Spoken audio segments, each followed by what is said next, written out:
So what you're seeing on the screen right now is the model of ISO 20000, and it's really divided into 10 sections.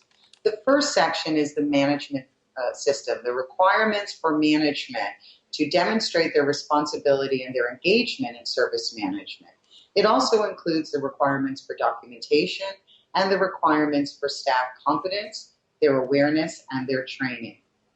Part 4 of the standard is about planning and implementing, and that's really where Plan, Do, Check, Act is documented, and the requirements for Plan, Do, Check, Act are apparent.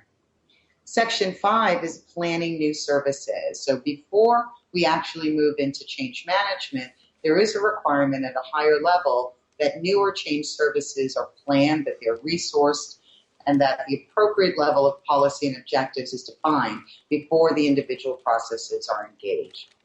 Section 6 is service delivery processes, and for those of you familiar with ITIL, many of these processes would be very familiar. They include capacity management, service level management, information security management, service continuity and availability management, which in ISO 20000 is a single process, service reporting, budgeting and accounting for IT services. So they're all of the processes that are required for the effective delivery of services to customers. In the middle of the model are the control processes, and those are change management and configuration management. They not only manage the risk to the infrastructure of changes to the IT services, but they also ensure that all IT services are documented and that the relationships between various components in your infrastructure are understood. Relationship processes in the lower right-hand corner include business relationship management and supplier management. While ITIL doesn't have strong guidance on business relationship management and supplier management, ISO 20000 recognizes it as an important aspect of having good relationships with your customers, good relationship with your suppliers, and therefore that results in effective services.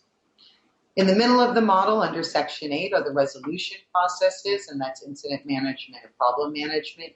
And that ensures that while we've done all the good planning, the doing, the checking, and the acting, we also have processes in place for responding to disruptions, failures, or trends and underlying root causes of problems that may be resulting in the services.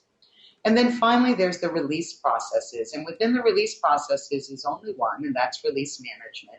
It is the largest process documented in ISO 20000 because it is the gateway between application development and production level services. So it's important when we're discussing ISO 20000 to also look at its relationship with ITIL.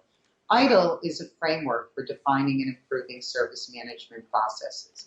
But it's important to note that it is only one body of knowledge that can help to meet the ISO 20000 requirements, and it's not an exact match.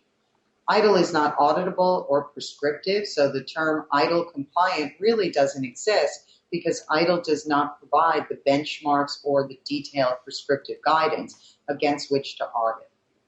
ISO 20000 is an auditable international standard for service management, so it does provide an impartial benchmark for ITSM implementations.